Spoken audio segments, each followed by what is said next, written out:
They actually have a long-standing relationship.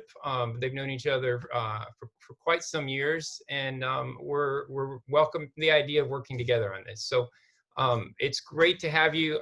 We would applaud in a way that you could hear. Let's give them the virtual applause, and then I'd like to pray for them. So let's pray.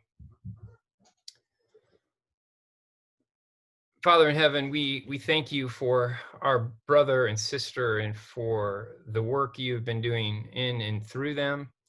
We thank you for the hard work that they've given to study, to learning, to writing, to teaching others. And Father, we are so grateful that they are willing to share and lead us today. So Lord, we do pray that to you all hearts would be open today, and that we would individually and corporately hear from you with what you want to say to us in our time together.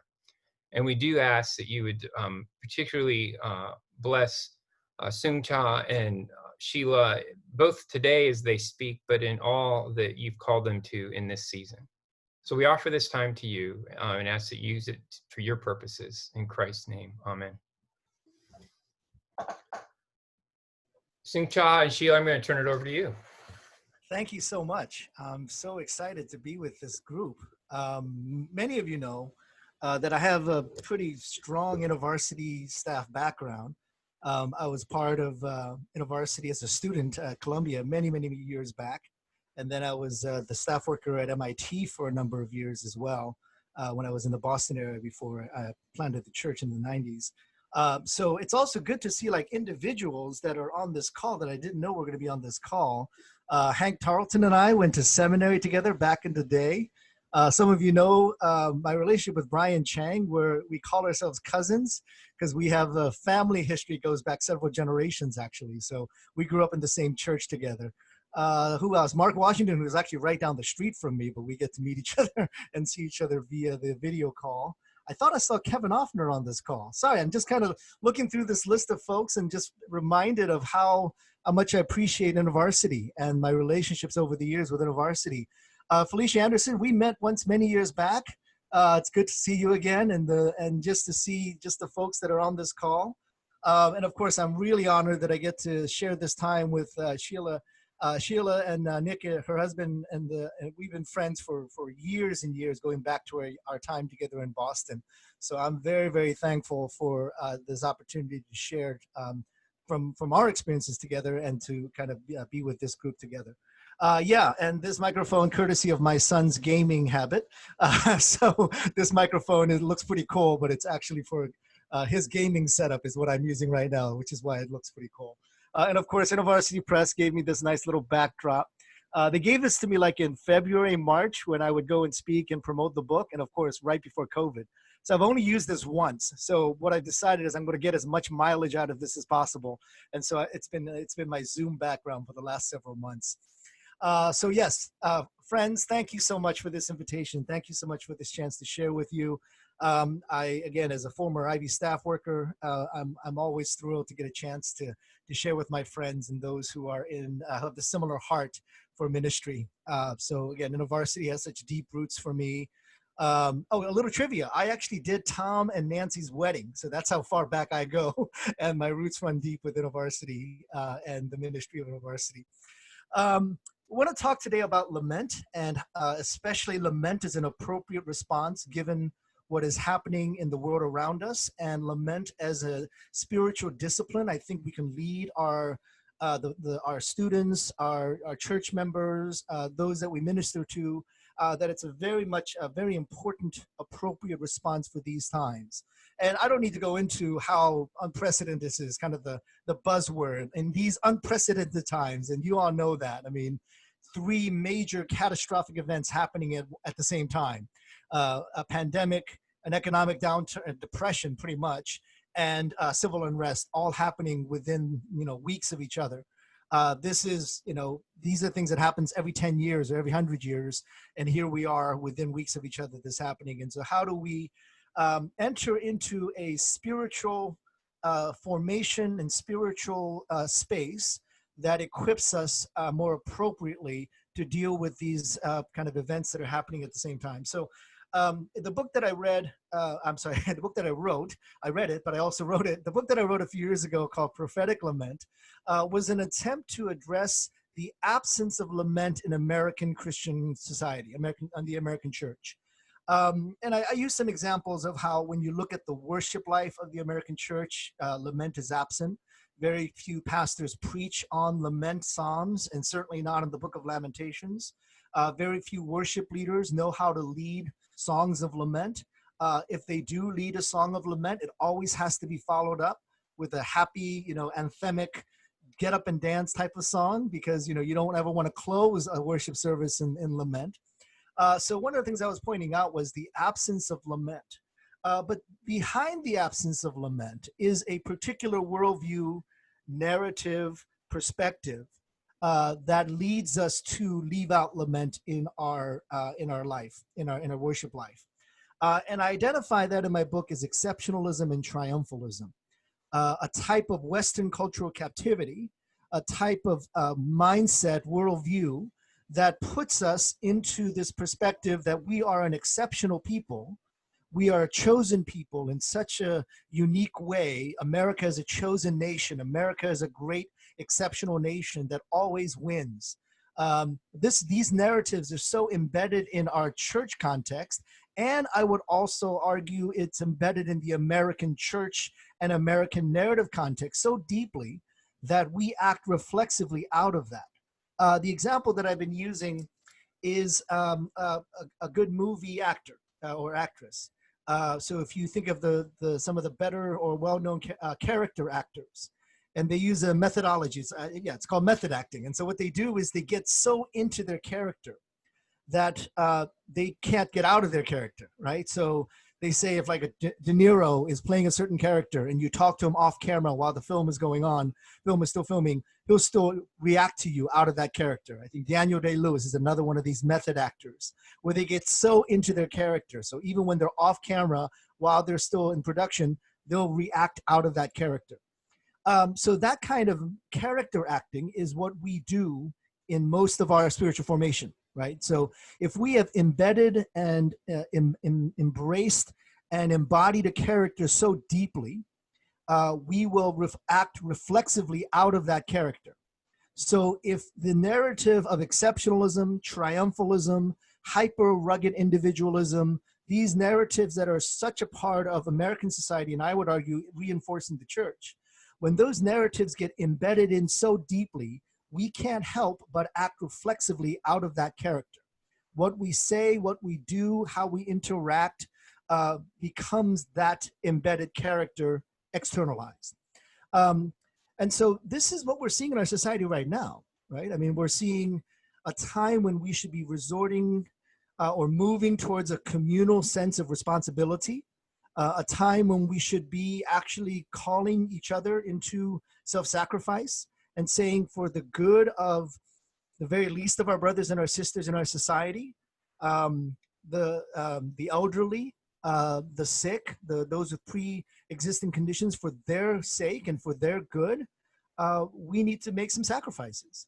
But the narrative of exceptionalism, the narrative of triumphalism, the narrative of rugged individualism is embedded so deeply that we are acting reflexively out of that. And that is true in society, and sadly, maybe even more so in the church itself. And these become the obstacles to lament.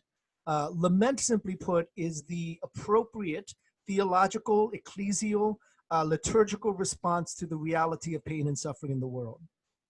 What that presupposes is that there is pain and suffering in the world. And so if people assume that, oh, I'm an exceptional person, I will always triumph, America will always be great, the American church will always be number one, if these are embedded narratives, the reflex of that is not lament. The reflex of that is consistent, persistent triumphalism, and the worship would reflect that. And so when this momentum is in this direction, we need counter momentum to stifle the momentum in that negative direction. So if we have a society and a church so steeped in triumphalism that they can't see how harmful it is to elevate Confederate leaders, or slave owners, because that triumphalism keeps coming out by saying we need to embrace our history, no matter how bad that history is, then you can't acknowledge the reality of pain and suffering in the world. You jump to triumphalism and praise and celebration and can't stay in the places of lament and acknowledging pain and suffering and the appropriate response to pain and suffering. So that would be one way of engaging this narrative of lament, that there are obstacles in our society, obstacles in our church, obstacles in our narratives and in our worldview that prevents us from engaging the depths of lament. But I want to point out a couple of things from the Book of Lamentations itself that I hope will give us a little bit of insight into how we engage lament in our communities.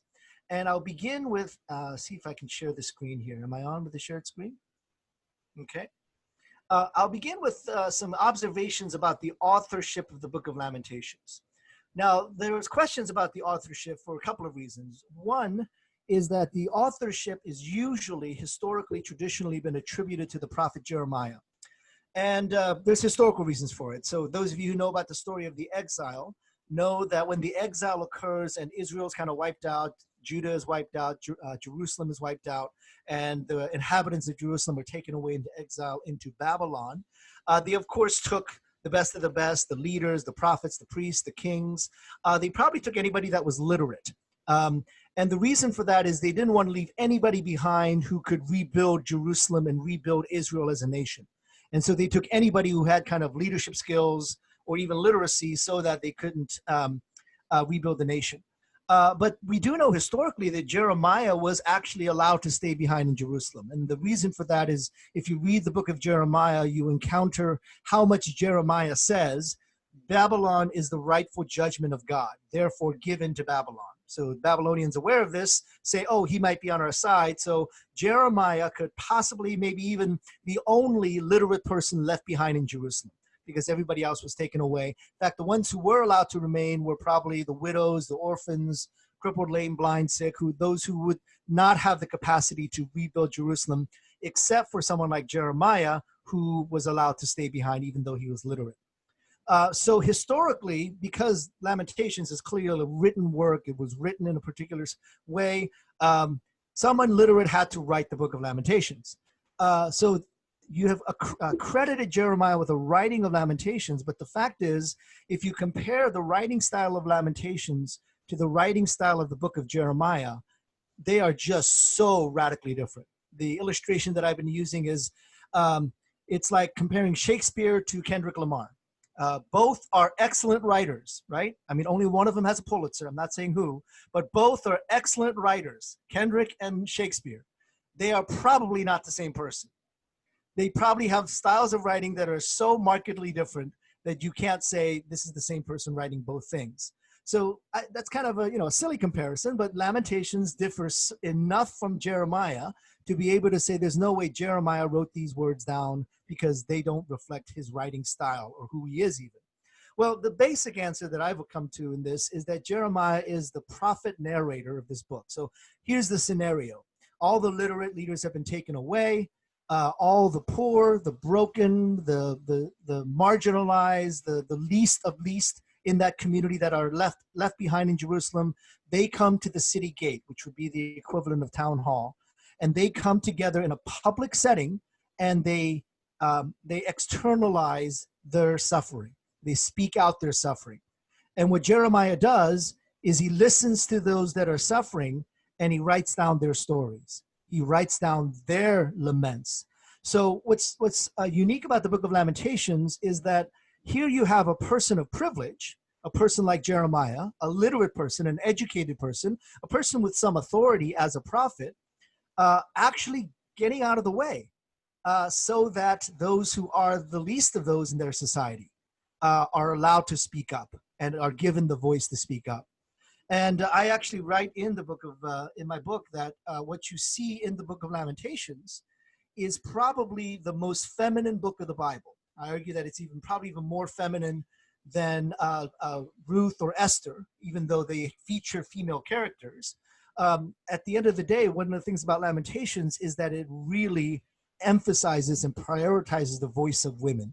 because in this context of the fall of Jerusalem, it's the women that have actually suffered the most, and it's their voices that get elevated, especially the mothers who've lost their children, the mothers all the widows who've lost their husbands and lost their home and lost their well-being, and they're now in danger. Those are the voices that are brought front and center. So I would argue that one of the key things we can do when we encounter the necessity of lament in our world is actually make sure that the voices of the suffering are front and center in our laments. And I think that's what's happening now with the BLM movement.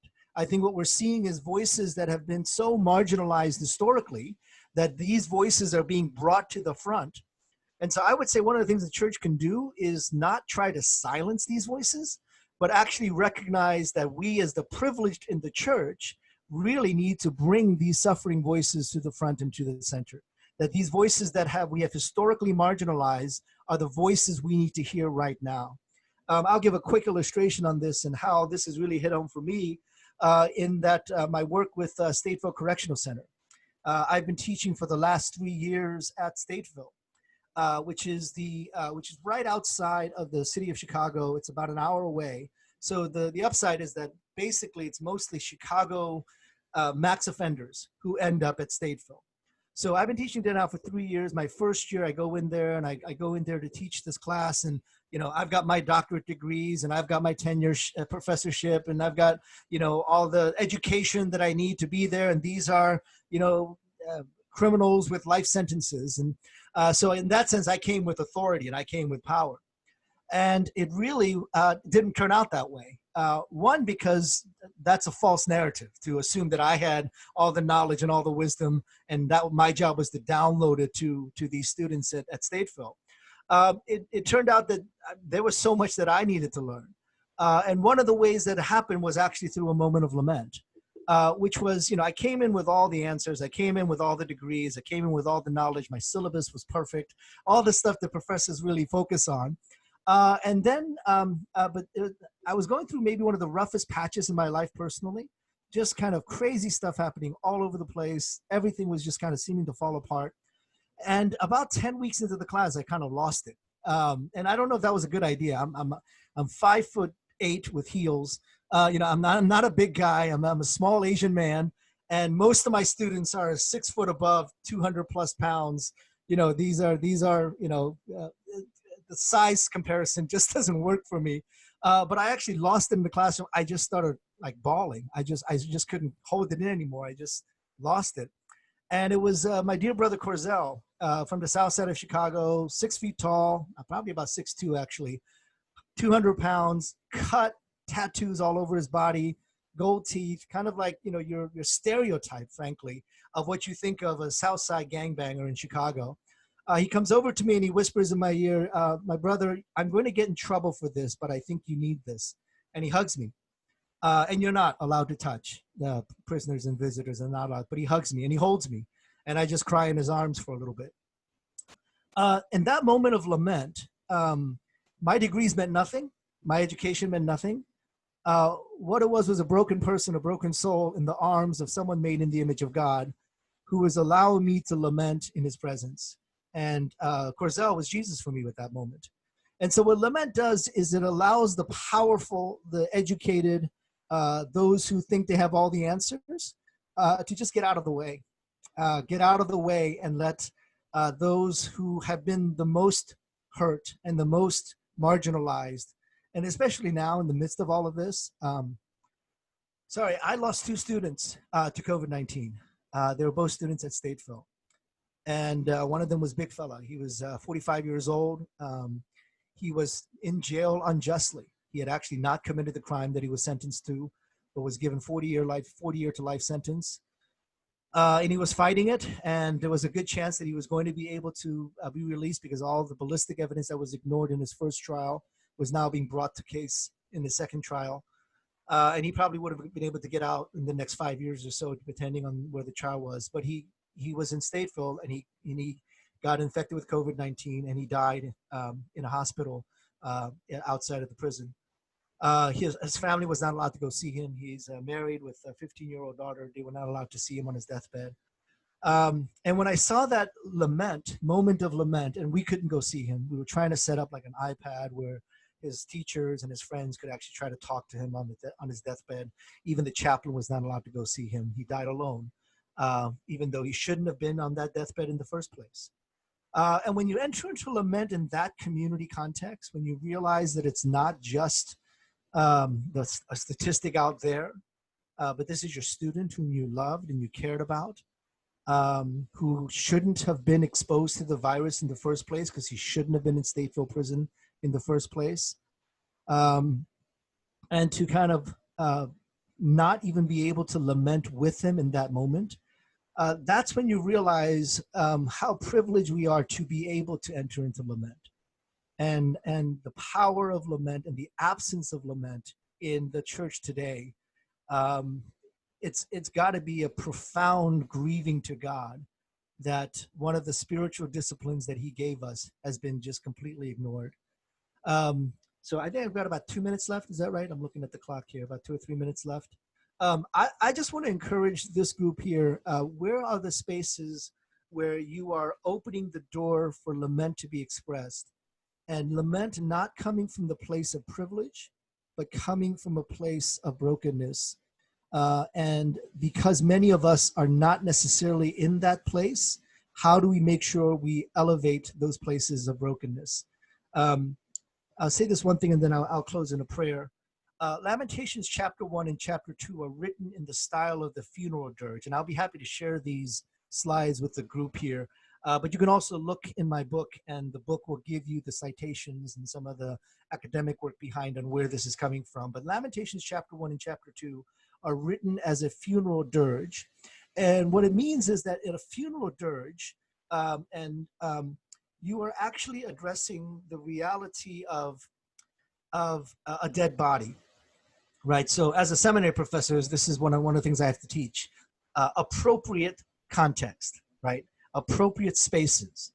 So when you go to a hospital and a person is sick, there are things that are appropriate for you to do, right? You go into a hospital, you join hands, you sing a hymn, you anoint the person with oil, and you pray for healing, and you pray for that person to come out of the hospital, because that's still a possibility because the body's still living. But you can't do that at a funeral. The funeral is a different set of circumstances. And so to go to a funeral and act like you would at a hospital visit would be really offensive. Right? You don't go up to a dead body at a funeral, anoint that body with oil, and say, everybody, let's gather around, sing a few hymns, and this person can go home in a couple of weeks. You can't do that. So the difference is that we have a hospital visit where you address things a certain way, and you have a funeral that addresses it in a certain way. Lamentations is written in the style of a funeral dirge because a body has died, in this case, Jerusalem.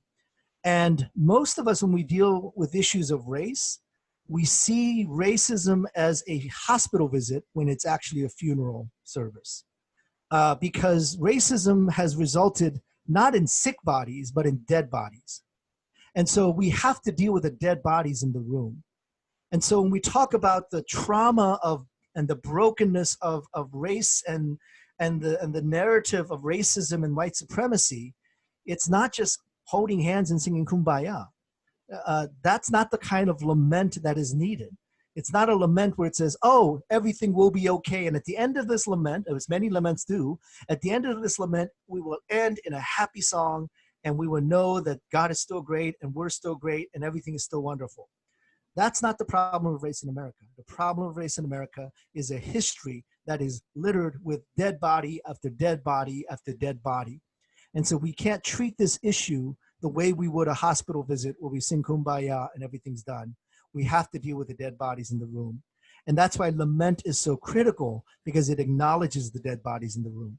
It acknowledges the history of racial trauma. It acknowledges the long-standing violence against Black bodies, brown bodies and red bodies as well, but particularly towards Black bodies. It acknowledges over and over again the mistreatment of Black bodies to the point of death. So when we're at a funeral, we need to act appropriately. And so the lament we offer needs to be commiserate with what is going on. Not a hospital visit, but a funeral service. So what I'd like to close in prayer with a prayer from Lamentations chapter 5. I've written about this in the book itself, but I kind of reworked it so that it fits what is happening in our society right now. And I wrote this first time when the book came out on the heels of Michael Brown and Eric Garner. In fact, I wrote it right after I came back from St. Louis. We were having a kind of a brainstorming session or a strategizing session for Christian leaders on the issue of racial violence, and especially against Black men. And I wrote this on the heels of that moment right after Michael Brown and Eric Garner. And I simply reworded it now, working of Lamentations 5. So I offer this as our prayer and lament together as a community. Remember, Lord, what happened to Ahmaud Arbery, Breonna Taylor, and George Floyd. Look and see the disgraceful way their bodies were treated. Our inheritance of the image of God in every human being has been co-opted and denied by others. The family of Ahmaud, Breonna, and George Floyd have lost their loved ones. Widowed mothers once again grieve their dead children. We must scrap for our basic human rights, even the right to sit peacefully in our homes. Our basic needs, even the need to breathe, they have a great price. Corrupt officers pursue us with their knees on our necks. We are weary and we find no rest. We submit to uncaring government officials and to big business to get enough bread. Our ancestors sinned the great sin of instituting slavery. They are no more, but we bear their shame. The system of slavery and institutionalized racism ruled over us, and there is no one to free us from their hands. We get bread or jog in our neighborhoods at the risk of our lives because of the guns on the streets. George Floyd is down on the street, his body crying out for air. Black women have been violated throughout our nation's history.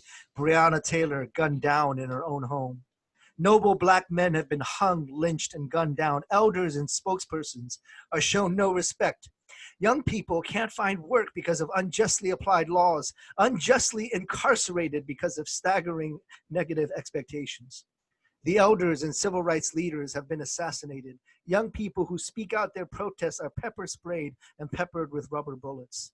Trust in our ultimate triumph is diminished. Our triumphant proclamation of victory has turned to a funeral dirge. Our sense of exceptionalism has been exposed. Woe to us, for we have sinned.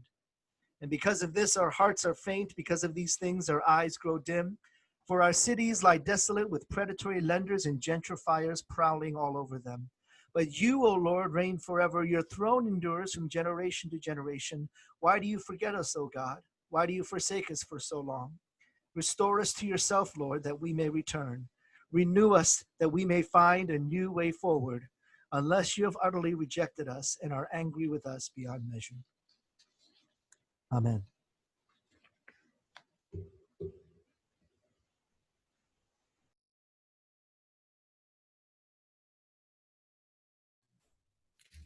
Hi. I'm going to spend a little bit of time addressing racial trauma and just the season that we're in this country, and how Black, Indigenous, and other people of color are experiencing this moment in time. And what is our role as ministers of the gospel in this season? How are we to really love each other well? And it's a challenge, and particularly in the middle of this election cycle. We're dealing with a really unprecedented time, as has been already said. But I think about, in my book, I start with Jeremiah 6:14, where it says, they've treated the wounds of my people carelessly, saying peace, peace, when there is no peace. And this has been the reality for us, for Black, Indigenous, and others of color, that there has been this rush to reconciliation, and as a result, the pain that we've carried, the trauma that we've carried from racism, has not been addressed, and it's not healed. And so, what I feel like in this moment, we're in 2020, that we're in this place where we're seeing the realities. There's this exposing of this false peace, and we have a choice. We have some options to make, and regardless of who you are, racially, ethnically, I believe that we're all being touched on some level. The question is, what are we going to do about it? Is this the moment where America actually is going to acknowledge the truth, the full truth of its history, and as Soong-Chan said, to lament, but also to heal. And I believe that there's this, in this moment, I'm seeing little glimmers of hope in churches and ministries that are beginning to confront the ways that they've been complicit in this. And they're starting to learn and to use their resources and to make room, and really embracing people of color as part of the community with um, important things to share and contribute. But also, they're learning how to care for sisters and brothers of color, and to help us to heal from the past, to heal from what currently is going on in the country, and also to encourage us and equip us, support us as we deal with future racial trauma. And so we don't have a huge amount of time, but I do want to focus on what it is that we can do in a very practical way, whether it's in your churches, on campus, in staff. It really is everybody's job to get educated and to learn how to serve, love, and support students and staff of color who are hurting. And so I'm not going to go into a lot about racism. I'm assuming that most of you did have a chance to read the book, and you have a sense of that racism is very pervasive. It's not just about hating one person, that it's systemic, that it's multi-layered, and it is relentless for people of color. But one consequence of racism is racial trauma, and that really very quickly really is defined as like the physical, spiritual, and the psychological issues that arise for people of color when we are having to confront and deal with racism on a almost daily basis. And racism is experienced in many ways. It's personal, it's transgenerational, so we see it coming through generations. There's vicarious incidents. We're all confronted with the videos, whether it was George Floyd or others, and that have happened repeatedly, that actually can cause racial trauma as well. But all of this trauma is very chronic. It's insidious, and we start seeing it in our bodies and our minds. There's some of the symptoms of racial trauma are hypervigilance, flashbacks, feeling burnt out and exhausting is one. And I think a lot of us are kind of feeling that. We're in a place of grieving. There are moments where I found myself just weeping and not really showing what that was about. Some of us dissociate, we just kind of check out. Some of us are battling with depression or anxiety. And then some of us are just medicating. We're into our addiction, and we're trying to medicate the pain. And we're not just seeing those experiences, those symptoms, but we're also seeing it physically. Increases in high blood pressure and attention issues, diabetes, and the list goes on. And so we as people of color, and we're carrying this, and we're still trying to make a life for ourselves and to care for our families and children and work. And yet we struggle with that. We struggle with where's God in that? And, as Soong-Chan talked about, lament and the importance of really being honest and transparent before God, that's absolutely essential. And that there are ways in which, because of racism, we can experience a moral injury where we feel like, we have some expectations that the church or even the ministry was going to really show up in a certain way that was going to support us. And yet what we got was the opposite of that. And whether it was a huge number of evangelicals voting for Trump, and many other ways in which we have felt let down. And we wonder, where is God in the midst of this? And so lament is really important, an important part of that. But we're also, for many of us, and you'll see that, whether it's staff or whether it's students, that you'll see hints of racial battle fatigue, where it's similar to what those who've been in the military experience on the front lines. There's an absolute exhaustion because racism is relentless and it's wearing us down. We have just feelings of hopelessness and exhaustion. And you couple it with this season that we're in with COVID-19.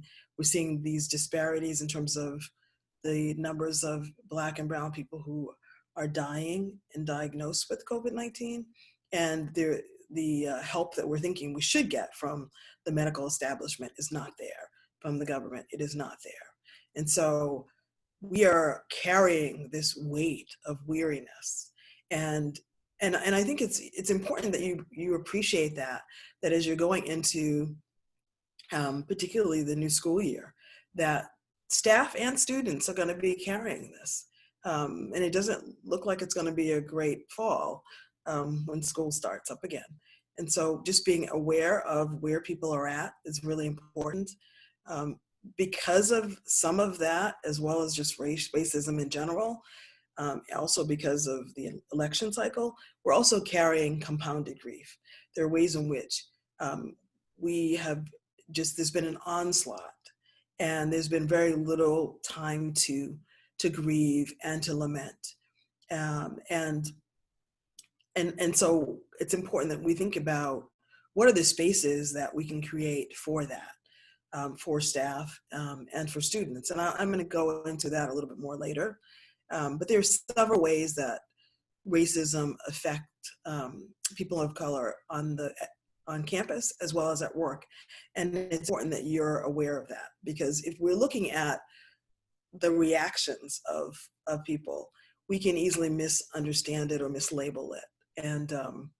And we can actually engage in kind of a gaslighting and not really appreciating. Because I've had so many conversations with people where I've had to remind them of exactly what is happening, and just how the preponderance of it is so weighty and so debilitating in many ways, that for some it was just an awakening to the realities of, yes, that makes sense, and that's why I can't sleep at night, and that's why I'm on the verge of tears. And so being aware of that and careful not to gaslight folk and to say, oh, that's not that bad, or it's okay, or but knowing that we've got to be there for one another and to listen is absolutely essential. There are some ways in which we respond to racial trauma, and I do outline them in the book. And I talk about the fleeing, folding, fighting, and forfeiting. And I talked about it in the context of my own story, but I feel that it's important as you look at how am I personally affected, but also how might other staff members and students be affected by racial trauma and what is happening in the country right now. And so the fleeing, I'll remind you, it's when there's a denial or minimizing or ignoring or even laughing off racism as if it doesn't matter. And we see this in many ways. There were times when I heard that from white folk who, when I think about Botham James and just what happened with him and his brother's ability to forgive Amber Geiger, and which is, it's a noble thing. However, for some Black folk, it was painful because there really wasn't a real acknowledgement of Botham's mom and just the ways in which she was carrying this this tremendous, excruciating pain. And that in some ways, the denial of that was a way of fleeing, of just like, I'm not going to look at that piece. And so it's being careful of how are you in your own life, as well as, those that you're working with might engage in that fleeing in a way that really isn't ultimately really helpful and can actually be hurtful. Another one that I talk about is folding, and that's when a person harbors self-doubt and questions, whether they belong or are they acceptable or accepted. And, you might see that and experience it with folk who are in some ways seem disengaged. And, whether it's, many times in meetings I've seen, certain folk with their head down looking like they're not present, and then others arms folded and just very stoic.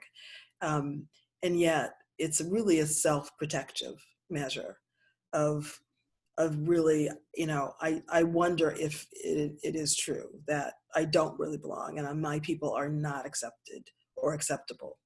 And so being careful in that, and I think particularly when the organization is one that is predominantly white, it is easy for They just to be, there's just a sense that everybody's on the same page, everybody's thinking the same way, when in fact, the people of color who are staff members and who are students are experiencing a whole different reality, in which there's pain that needs to be addressed and needs to be looked at. The other one I talk about is fighting, and that is, when a person is experiencing racism and they may be combative. It may be good, their response may be good, or it may be not so good, and it may or may not involve violence. And so, there are ways in which a person in that, experiencing this racism, and so, our voices may rise, we may bang on a table, there's a way in which we want to see change and we're demanding it and we're in fight mode. And sometimes it's the Black person is then labeled kind of the angry Black woman or the angry young Black man. Or you have a white woman who in the organization who's really confronting the organization about implicit or explicit bias. She's in fight mode as well. And so just recognizing that these are all responses to racial trauma. And the last one I'm going to talk about is around forfeiting. And that's when a person denies who they are or what their community wants and needs. And so sometimes you'll see this when, certainly there are lots of people in the public sphere who, they're kind of propped up, a Black person who basically gives like tacit approval to everything that's happening and gives like some reason why it's fine and why social justice is divisive. And in some ways that person is in forfeit mode.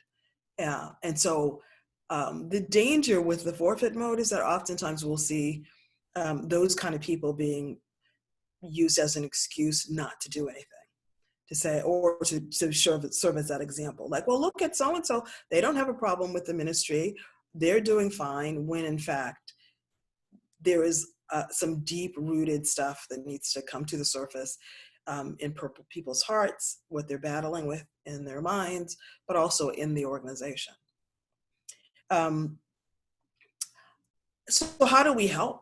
How do we help staff and students when they're either confronting or experiencing racial trauma? If I look at the fight, flee, fight, fold, and forfeit, when you are confronted with somebody who's fleeing, will you refuse to ignore it? Will you, when a person, whether they are, whoever they are, when they deny or minimize or laugh it off, will you refuse to, just let that slide rather than reasserting what the truth of the matter is in a way that, particularly when someone's fleeing as a way to gaslight, will you be the person to step up? There's, Ibram Kendi's book about being an anti-racist is something that everybody wants to read. And so the question is, will we take this book and actually implement and to actually look at how can I be an anti-racist in my workplace? So when I see someone fleeing in that way, when they're minimizing or laughing off racism, am I going to be an anti-racist in that moment by not letting that slide? Folding, will you pay attention to the silent person? Whether it's the silent Asian woman who's there or the stoic Black woman, and just really assure them that their voices are important. That's absolutely essential if you're talking about how are you going to be an anti-racist in that moment. When someone is in fight mode, it's because there actually is unaddressed injustice. And whether it's in the organization or whether it's in the community, it's on the campus, they are putting their finger on something. And so will you sit with them in their anger and their rage and not just label them, as I said before, as an angry Black woman? So in a way that you can kind of invalidate their grievances, but to allow yourself to sit and listen to the woman, the white woman or whoever the woman is who calls out injustice, and not just labeling her as divisive, but she's actually saying to the ministry, I know that you can do better. And so can we uh, provide space for that, for people's anger, and they're working through that, and to journey with them in that. And then forfeit, um, you know, when someone is doing that, um, again, do we acknowledge that whatever part of it, because sometimes part of it is true, what they're saying, but then there's a huge part of it that's not true. And so are we willing to be an anti-racist in that moment and to push back, um, and to come with the fuller narrative about what is happening that really gives honor to the stories, the pain of people of color? We have have these moments now, and we'll certainly have them going forward, where we will have to make a choice about what it is that we're going to do, and whether it's, as people of color, will we um, address our pain? Will we get the help that we need? Because we struggle with that. We struggle with, can I be vulnerable? Can I be open? Can I find a therapist that's going to help? Can I really share with the campus staff? Um, and sometimes the answer is no, but oftentimes there are different places where we can find support, and it is also the moment for the predominantly white folk in the ministry to really look at, how can I walk alongside my brothers and sisters of color? And so the first thing that I would say, that if you're wanting to help, and that is really to look at, do you have the relational capital to do this? Really, do you? Have you educated yourself to be able to address racial trauma? And it's interesting, because a lot of what I see right now, and particularly in the media, well, social media particularly, is that a lot of white pastors, and even Black ones, who are just quickly coming up and saying something, and responding in some way that those who are members of that church see as inauthentic, because that's not been their experience, and they know the real story. And so, do you have those relationships already? If you don't have them already, then you're not the best person to do this. You're not the most trusted person to lead this discussion or to minister to that person. You should be there as a supportive person, but you're going to need somebody else. You're going to need a cultural broker, whether it's another person of color that is more trusted, or someone else who really would be better able to meet the student and the staff's needs. Really, really important, because at this point, being in pain, and if you think about, if you yourself have been in pain, there are certain people that you want to come alongside and journey with you in it and through it. And then there are others that you don't trust, and you don't think that they really could be helpful. I always apply the biblical process in terms of, and it deals with conflict, but I think it's just appropriate, period, where, if someone is struggling, that you deal with that individual first, and then you may need to bring in a group, kind of a thing. But oftentimes, as an individual is holding pain, it's not helpful to just kind of out them in the big group and try to do that, unless the relational capital is there, your team is really tight, you really know each other really, really well. Then that's a different story. Otherwise, doing it individually first before proceeding to do something, kind of an intervention or supportive kind of a thing in the group. And it's wise to really take the approach where it's really trauma informed and it's strengths based, but it's also Christ-centered care, and in which you come at it with this perspective that everybody has trauma on some level, and so I want to make this space as safe as possible for everybody. Doesn't matter who you are, but I also want to help the people of color in that, to draw from the strengths that are already there, and also knowing that that Jesus really is the center of and source of our healing.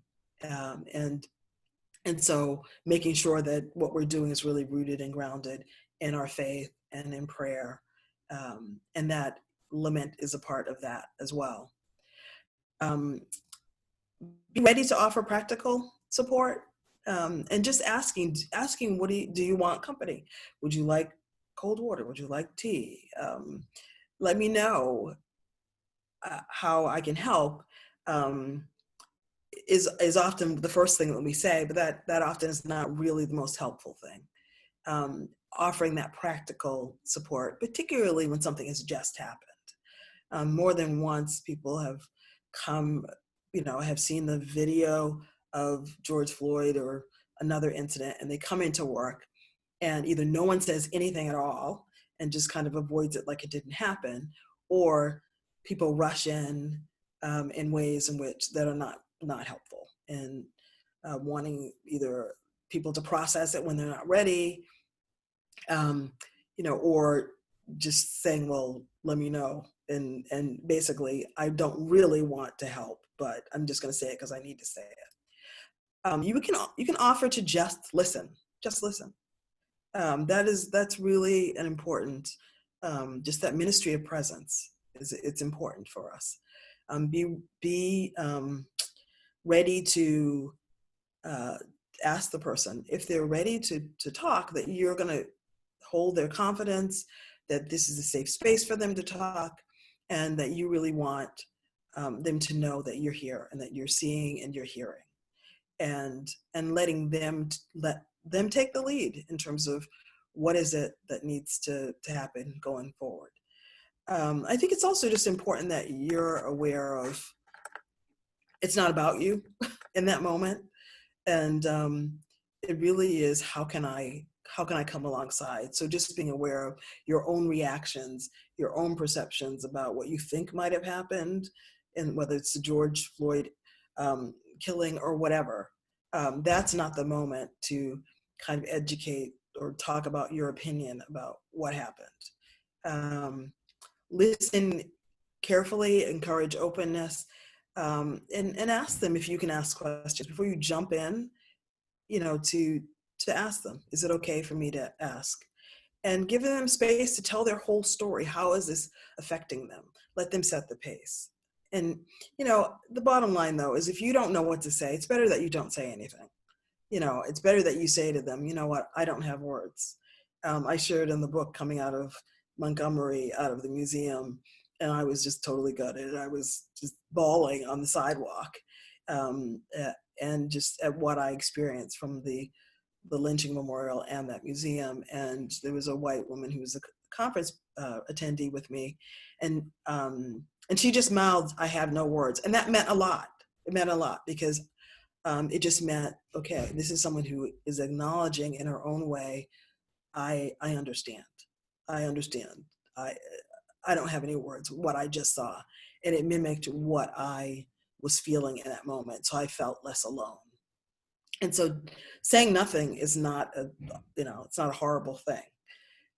Yet it is important to acknowledge what has happened, not to gaslight again or minimize the impact of it. But giving that space to help them to focus on not just the incident or what they saw or personally experienced, but also looking at how has that affected them emotionally, focusing on their reactions to it, and whether it's the folding, fleeing, fighting, forfeiting, what is coming up for them, because what is coming up for them is affecting them at home, is affecting them at work, it's affecting them whether they're a student on campus with their peers, and it even affecting their study, and for staff, their work life. And so it's important that we're aware of that. Letting the person know, and also telling ourselves as people of color that it's okay to have a variety of feelings, that our feelings may swing all over the place.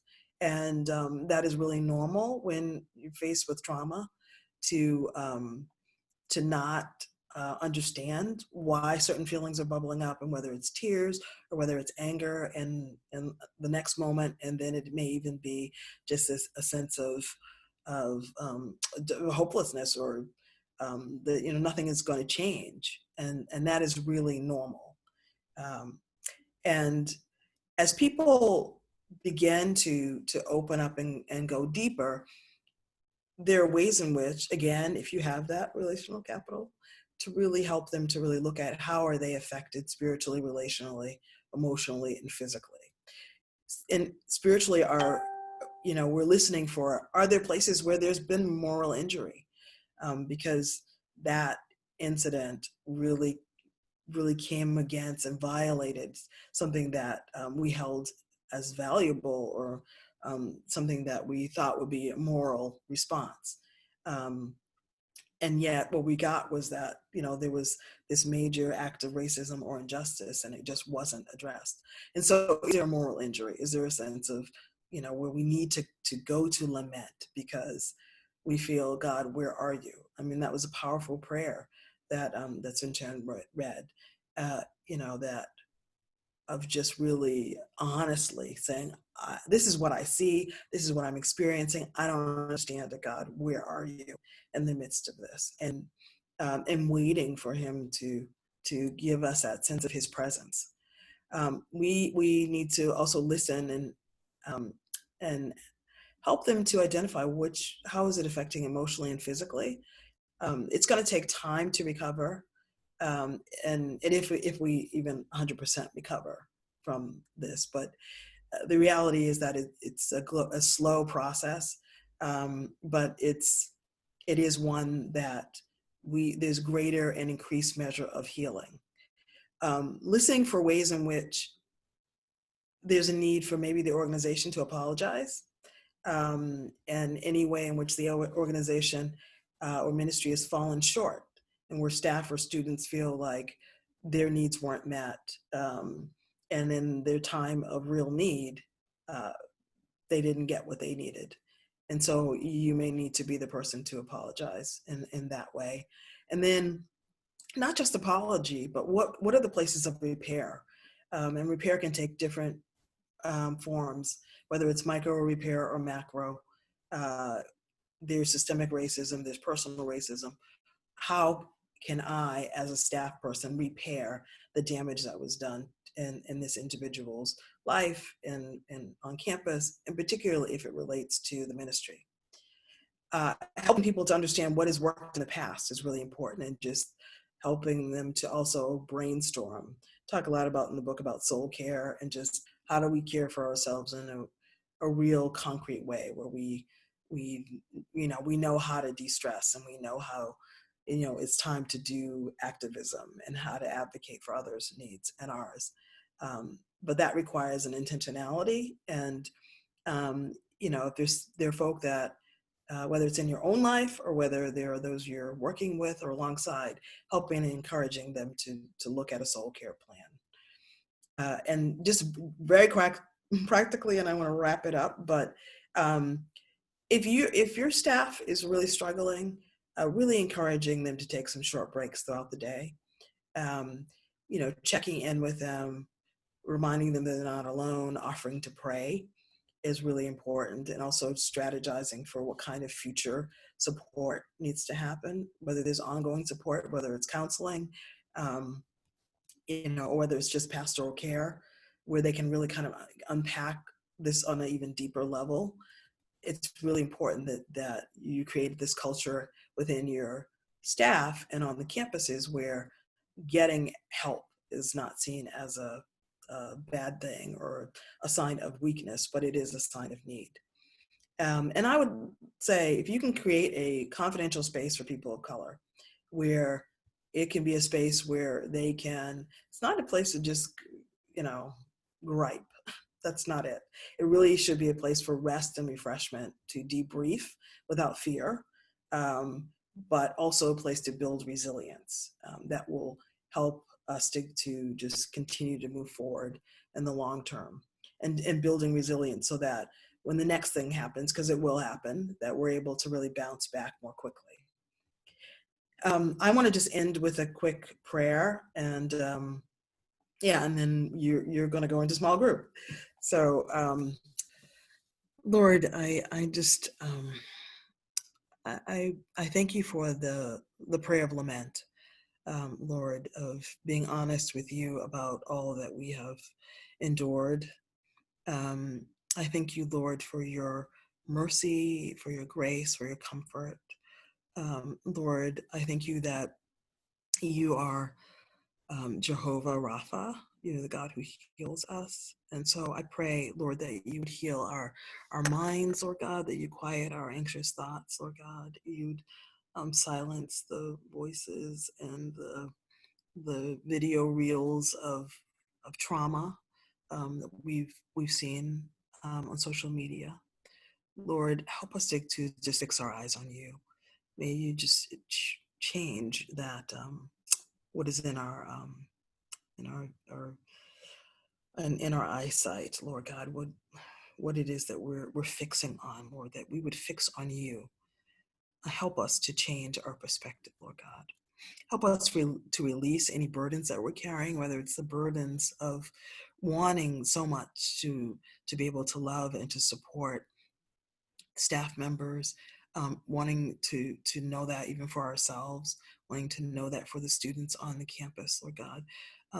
It's a heavy burden in this season, and it's too much for us to carry. And so, Lord, we give to you just the burden of just our anger and our fear and our deep sadness, all that it weighs us down, Lord God, we give it over to you, Lord God, and we ask that we would, in exchange, receive your burden. Your yoke is easy and your burden is light. And so would you carry that load for us, Lord? We need you. We need you in this hour, Lord God. We need you also to equip us all, to as people of color, to do self-care well, to lament, to get support, and for our white brothers and sisters, equip us to walk this out, to know when and how to love out of the abundance that is you.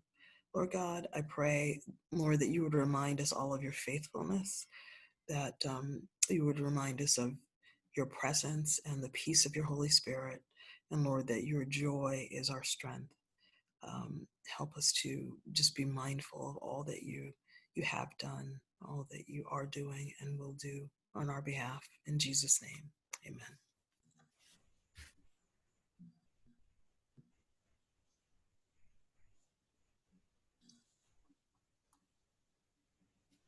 Thank you so much, Sheila and Soong-Chan. It's going to take us a while to process all of the wisdom that we just heard.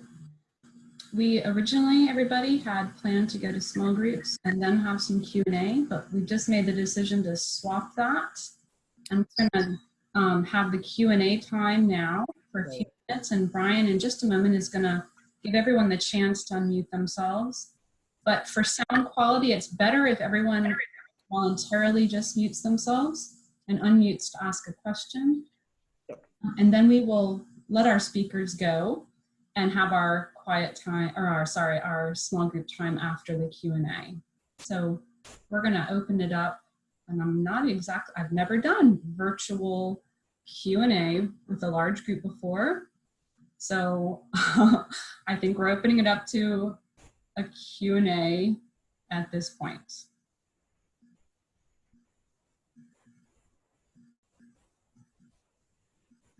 If it's easier, you can put the question in the chat, and if I see it pop up, I can read one at a time, because I can't actually see enough of your faces to know if someone has a question. So, but Brian, is everyone in a place where they can unmute themselves, or they could speak if they wanted to? Okay. I think you end up, it should be that the person comes forward, but I don't know. Well, we'll see how this goes. I can kick us off with one for Soong-Chan. Um, if you were a staff worker today, getting ready to start a new semester, knowing what you know about lament, how might that shape the way you might do some things? Yeah, this is one of the great things about spiritual practices, that it is never doesn't ever need to be a one out type of thing. And what I found is that churches that have been practicing lament for the last 5, 10 years are handling things better because they've already been in that practice. So some of that is to gauge your community and say, we haven't done anything with lament in any of our times, and nobody's familiar with the language around it. And so you can just begin to introduce that. But then if you're in a community that, yeah, we've talked about this, yeah, we have approached this, we've actually had some conversations around it, then you can maybe go a little further in. So the other thing I would do, and this goes back to my time, I was actually staffing Korean Christian Fellowship, eventually Asian Christian Fellowship at MIT.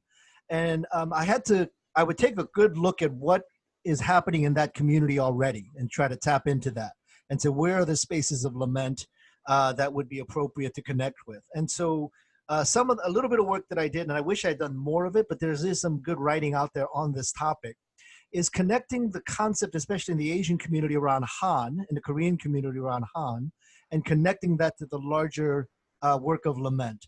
And so James Cone actually picked up on this in his book, Spirituality in the Blues, where he acknowledges that the blues within the African-American community is a form of lament. I'm paraphrasing now, I'm kind of putting my spin on this, and then compares that to the reality of Han, or Han theology, in the Korean community, and finds that connection between the African-American community and the Korean community, that both have experienced the blues, the Han, the lament type of thing. So I would say one of the best things is to try to gauge your community and say, where is that place of pain, suffering that needs to be addressed?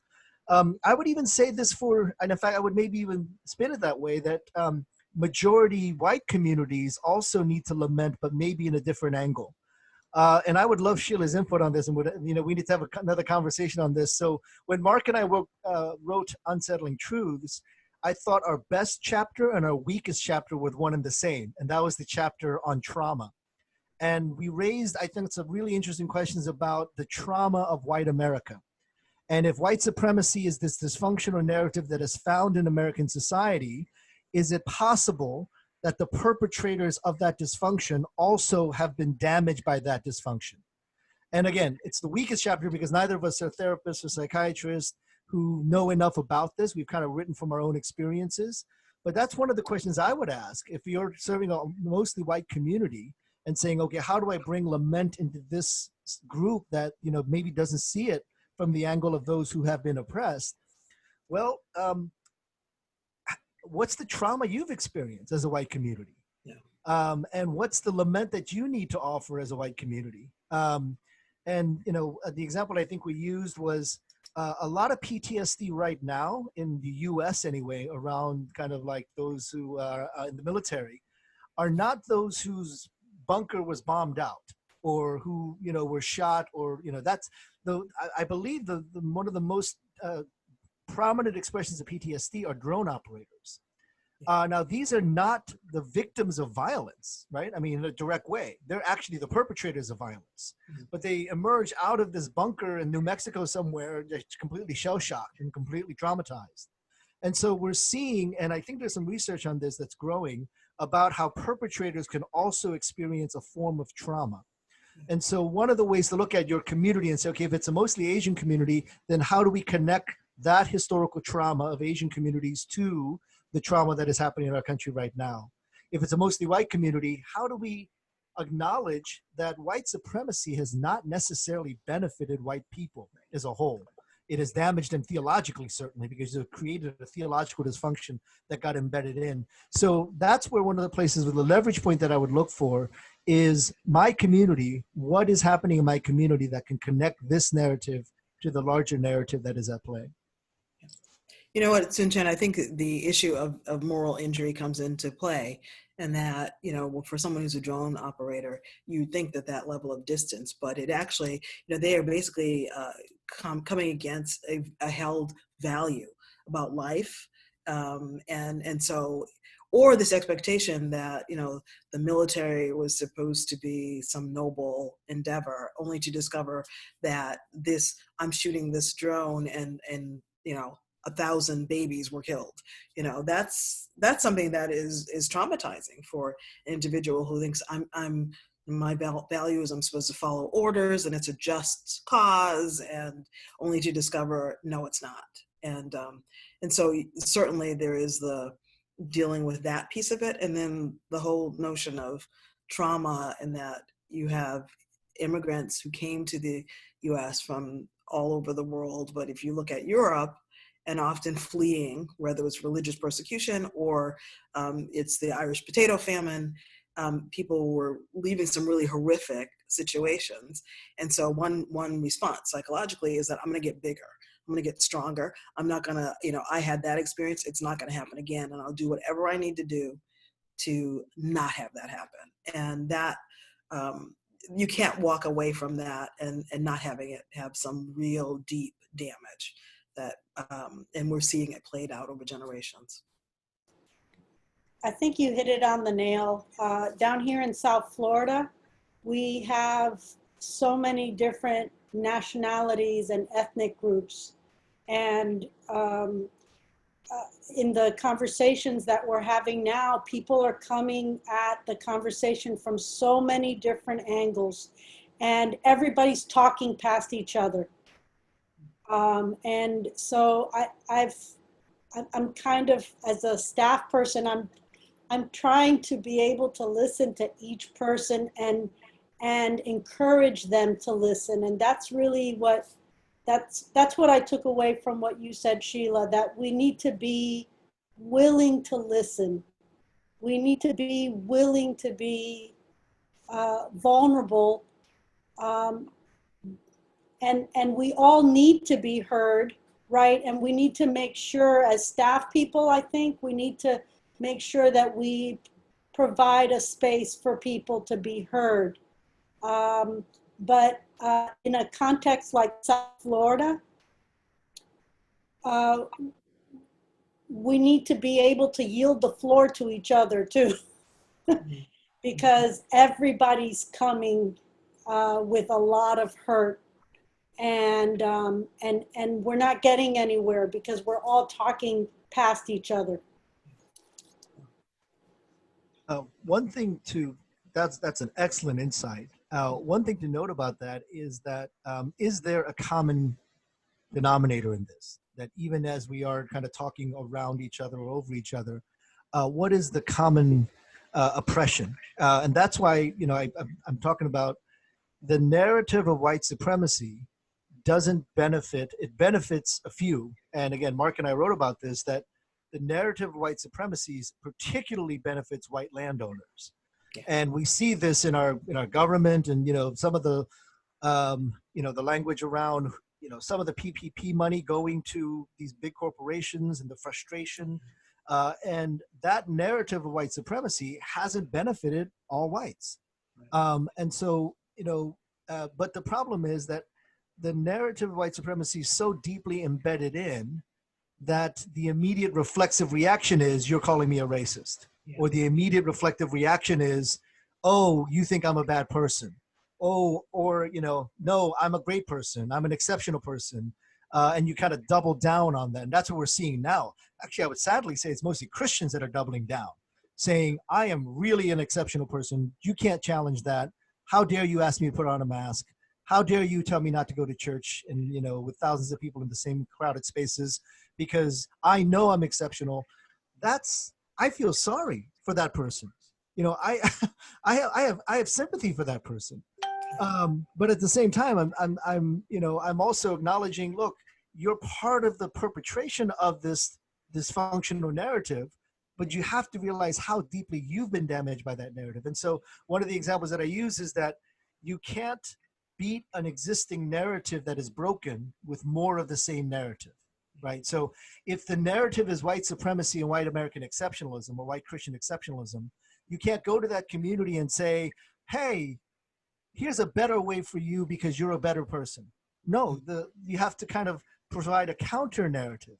And this is where a community like InterVarsity is so critical, Because when we have a multicultural, multi-ethnic community, we make room to hear the voices of others, right? So if all we have is an existing narrative and we keep perpetuating that narrative of white supremacy, the counter narrative of lament, the counter narrative of the story of others, that's what actually slows down the negative momentum of white supremacy. You know what, one thing that I would add is that just the importance of, when you think about approaching things from like a trauma informed kind of a place, and that, some of the language that I also hear is that, well, my parents came here, or my grandparents came here, and they worked hard, and, so I don't know why those people can't, move out of the ghetto or get a job, and yet the reality is that of acknowledging, yes, your family came over because of the Irish potato famine. There was trauma, absolutely. And yet at the same time, we want to hold the truth against the reality of Africans who were enslaved and who continued through Reconstruction, Jim Crow, even through the civil rights era, and even now we're dealing with systemic and relentless racism. So there is a difference. There's an added layer. There's a relentless just attack. And so can we hold those two realities that your family did, but there was a point at which they decided that they were going to be white. They decided that they were, they're going to be white, and they're going to buy into all of that narrative, and they are going to be siding with the oppressor versus the oppressed. And there was a decision that was made in that moment.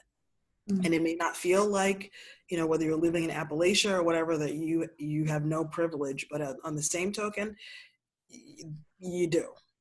And that there's certain things that Black and brown people have to experience and do experience because of racism that you don't experience generally.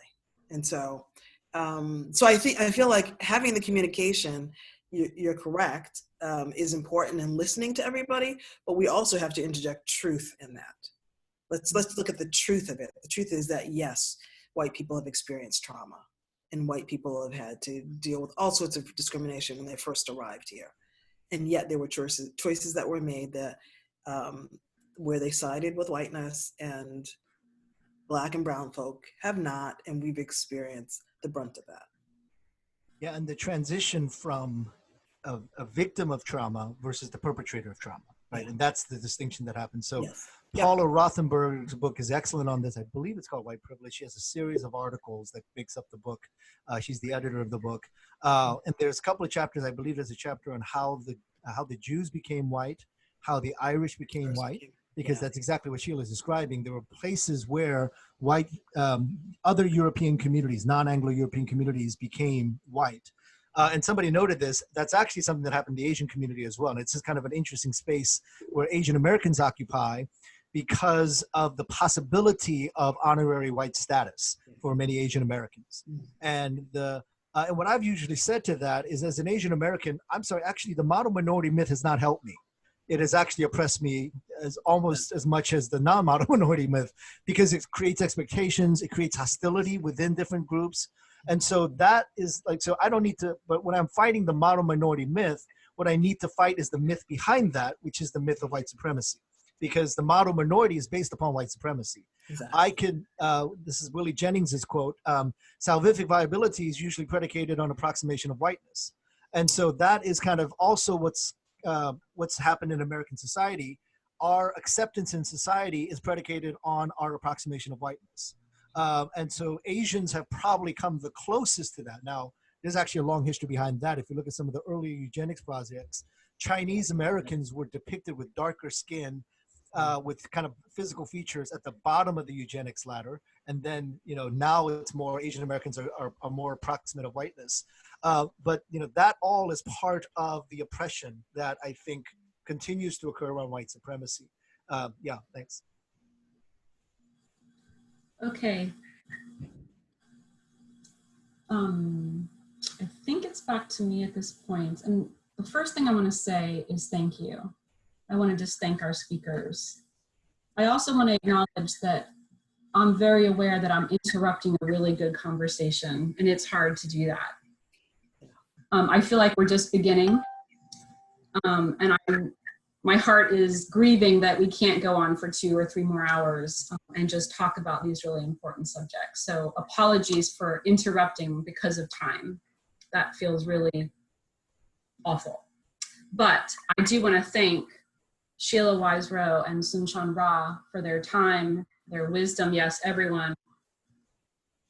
Thank you for giving us your wisdom and your energy, your time, your preparation, for sharing your hearts with us.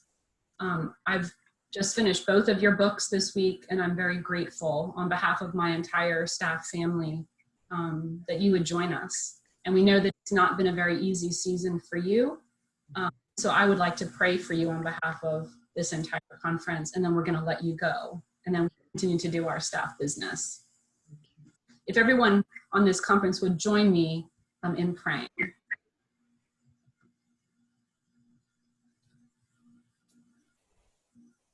Father, in many ways, I acknowledge that there are no words, but you are the Word made flesh that dwelt among us. You will have the final word, and we are so grateful for that. Words aren't going to do justice this afternoon, so I just want to pray a blessing over Soong-Chan and Sheila Wise-Rowe this day, and over their families, and over their work, and over their ministry, over their lives. I ask you to bless them with peace, with joy, with rest, with healing. And I entrust them on behalf of my entire staff family to your care. Thank you for the ways they've poured out for us this day, and even in the weeks and years that have led up to this day, through their writing and their teaching and their ministry. So we send them out now with thanksgiving, asking that you would now care for them, watch over them, and we entrust them to you, Lord Jesus. And all of God's people virtually said, amen. Amen. Thank you. Thank you. Bye-bye. Bye to our speakers. Bye. Okay. We are going to change our order just one more time. And what I'm going to do is I'm going to give the final announcements now. And then I'm going to let you go into small groups by area team. That way, each area team can decide how long or how short they want to go past our official closing time. And that'll be in your areas that you can make that decision. So let me just share some final announcements, and then we will go into our small groups.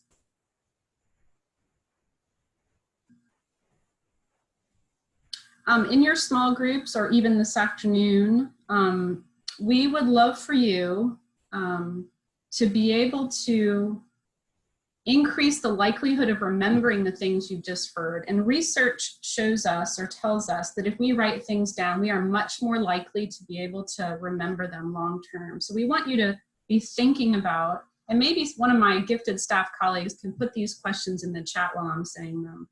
We would love for you to take a moment this afternoon to write down one thing you want to remember as it relates to your own personal journey